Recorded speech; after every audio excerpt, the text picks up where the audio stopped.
Hey guys, welcome back. Today I'm going to be reviewing the StevieDoodle yarn from Hobbii. This yarn is new this year. It came out around October and I was lucky enough to be sent some from Hobbii for review. Now this is a rather small ball of yarn. I'm just going to go ahead and say that now. Now having used it, I used it back in October. These balls are 50 grams and only 38 yards or 35 meters. So that is not very much yarn at all. It is a weight 5 super bulky yarn, so it does cover a lot of area, but depending on the pattern that you're trying to make, this is not going to go very far.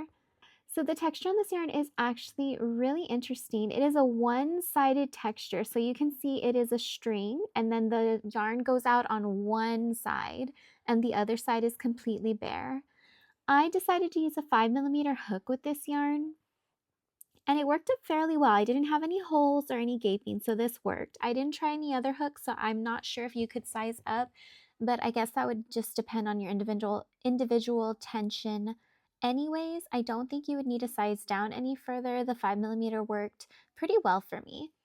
Now, this isn't a fur yarn, but the texture is still curly, it's still thick, and you're not going to be able to see your stitches. This is going to be one of those yarns that you have to feel instead of see. The upside to that is you don't have to be quite as precise with your stitches. If you miss one, it's not going to be the biggest of deals, but you can also lose your shape rather quickly if you're someone who does get lost in your work pretty easily. This yarn worked up pretty fast for me, but I did find that in the end, I preferred the wrong side to the right side. So on the right side, the texture was there, but it was pretty haphazard, a little lumpy, a little stringy, and on the wrong side, it was just this beautiful uniform texture. So for me, I decided to go ahead and keep it wrong side out. So I crocheted as normal and then just flipped it wrong side out. So that is something to be aware of.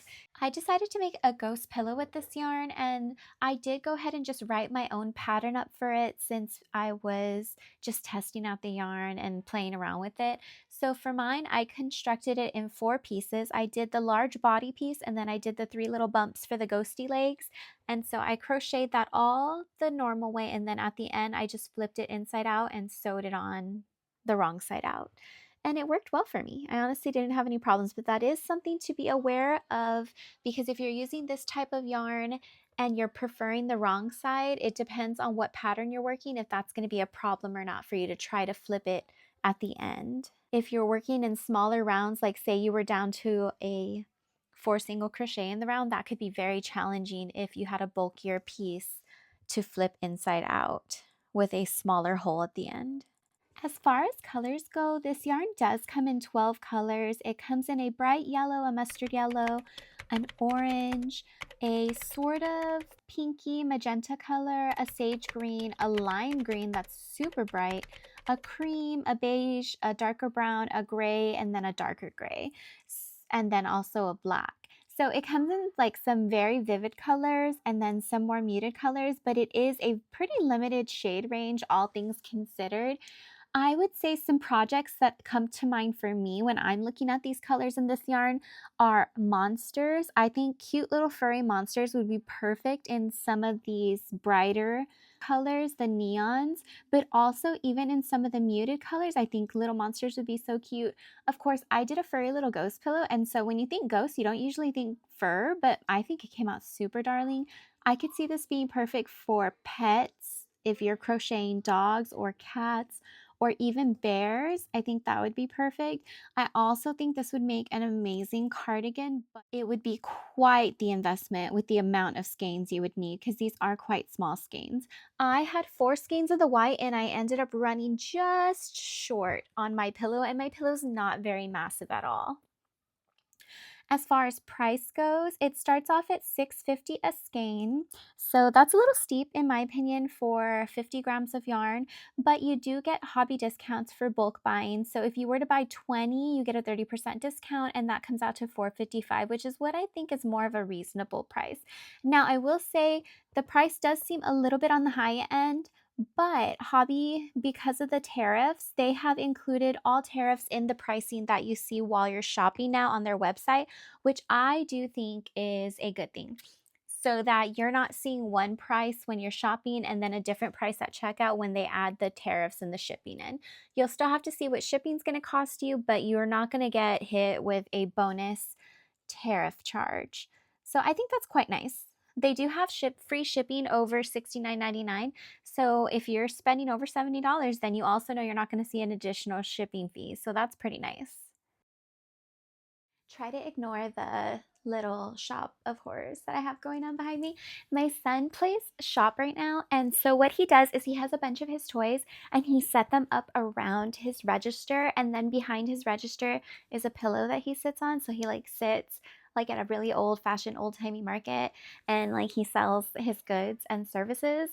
But if we move it or if I attempt to put it away, he wants it set up at all time because this man is a businessman and he has business to be doing, and he cannot be bothered to be setting up his inventory every time he wants to sell stuff at a shop. So this is what I'm living with right now. My husband, he can't stand to be in my craft room right now because even like every single day the boys make it messy in here because we do their like their homeschooling in here. I actually didn't have this last year, but we just set up a desk with like a computer for them because my middle child, my son, my oldest son, he is gonna be 8, so he's actually doing a lot more classes, and so he has his own desk set up in here now. But because of that, this is him right here interrupting. Sorry. It's okay.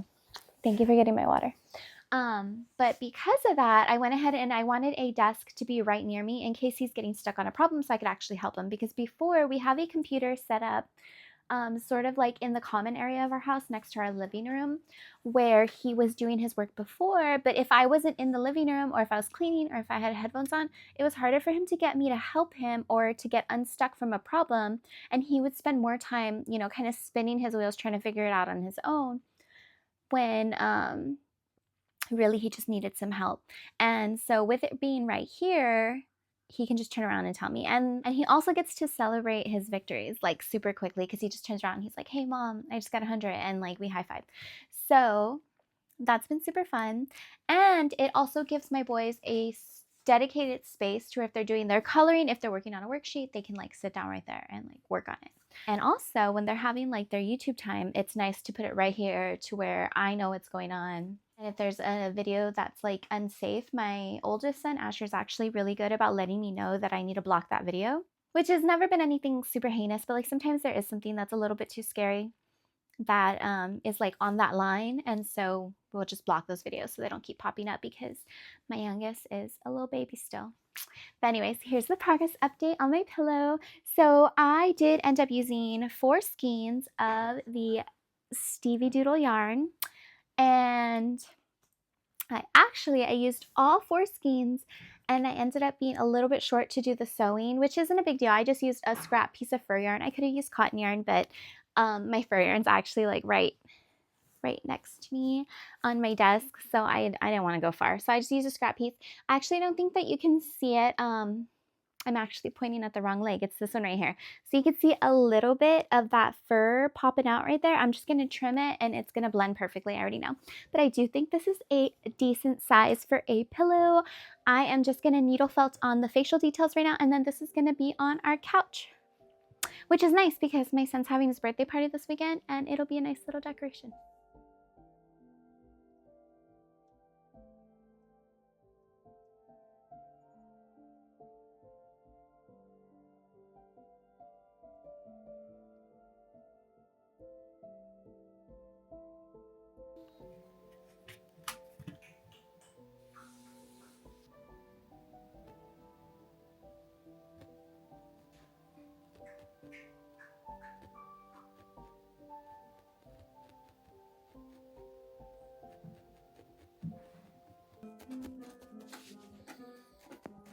So I'm gonna see how well this felt because this is a super curly fabric and I don't think I've ever felted something onto a fabric like this before. So yes, I am using felt sheets. If you need a tutorial, please feel free to go check out my playlist. I have two two videos that are pretty detailed. I have a, pretty silent video that just shows me doing it. If you are felting and you just want someone to hang out with you while you felt and like have a resource, like at least visually, to be able to look up while you're working and see, like how are my hands placed? How is it looking?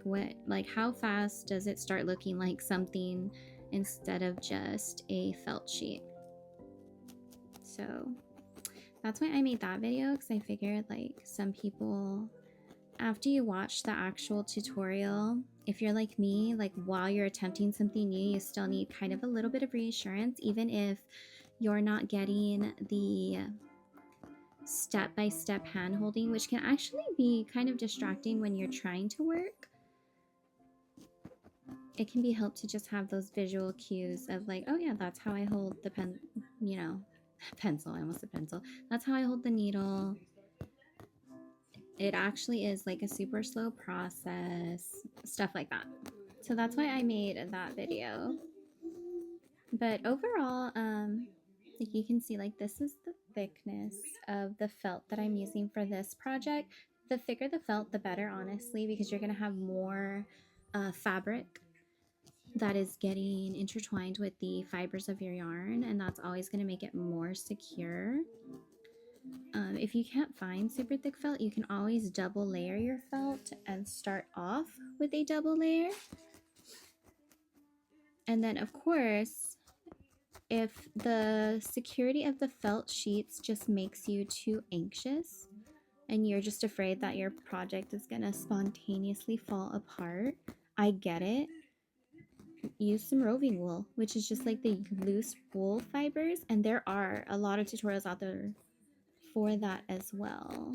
Not on my page, because I prefer the look of the, sorry, if my speech pattern is kind of weird, it's because I'm literally talking while I'm doing this. Not on my page, because I prefer the 3D look that I can get by using felt sheets, which I assume you could probably get a similar look with roving wool if you were to do like oodles and oodles of layers.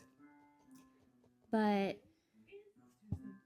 for me, I just kind of want to get the look that I get with the felt sheets on the first go around. I don't want to have to keep adding more and more and more to try to get the same look. And I will say, I always get the question like, does this last? Is it going to fall off? I've never had my eyes spontaneously just pop off of a plushie or like other details that I felt it on. Now I will say, I've never done it, but I'm pretty sure you could just rip these out if you really wanted to. I don't think it would be super easy. I think you would have to work at it, but I'm not going to sit here and say like they are impossible to get off. You could add glue to the center here and then felt the edges around to get the 3D look. But the reason I don't... Yeah, yes, baby? Can you take me out to snap my fingers? You push them together like this, and then you use the friction. But you gotta practice. They're these. Here. These ones. This one. This one. Push like that.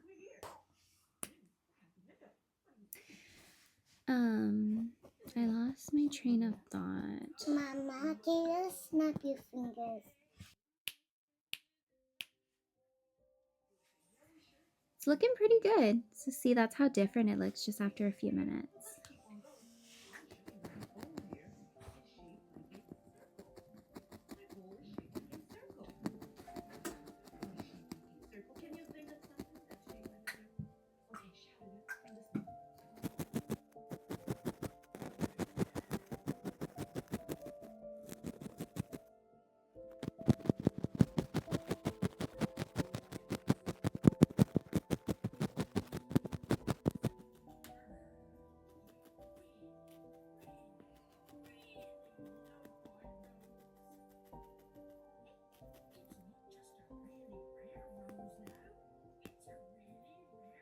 Finished my little ghosty pillow using the new StevieDoodle yarn by Hobbii. and I think he came out adorable. Well, I say finished. I might add some little eye shines to him, but you know, he's looking pretty good. So let me show you an up close of his texture. So check that out. I dare you to find the stitch marks. You can't, because it's so seamless. He came out so good. So the texture, it's not like chenille soft. It's like a golden doodle. Like it's soft, but it's more like pleasing. I don't know how to explain it. It's like pleasing to like fiddle around with. I gave it to my son this morning and he's playing with it and he's just like this the whole time while he's talking to me. He also liked to like rub on the eyes, which is super cool. I went ahead and needle felted these on to give them like the 3D pop look. He's gonna go camping with me. He's gonna go camping with you? Yeah, inside my shop. How do you think he feels? Good. He feels McDonald's. He feels McDonald's. Is he soft? Yeah, because I have Happy Meals there. Oh yeah. And Mom, look at that big giant ant.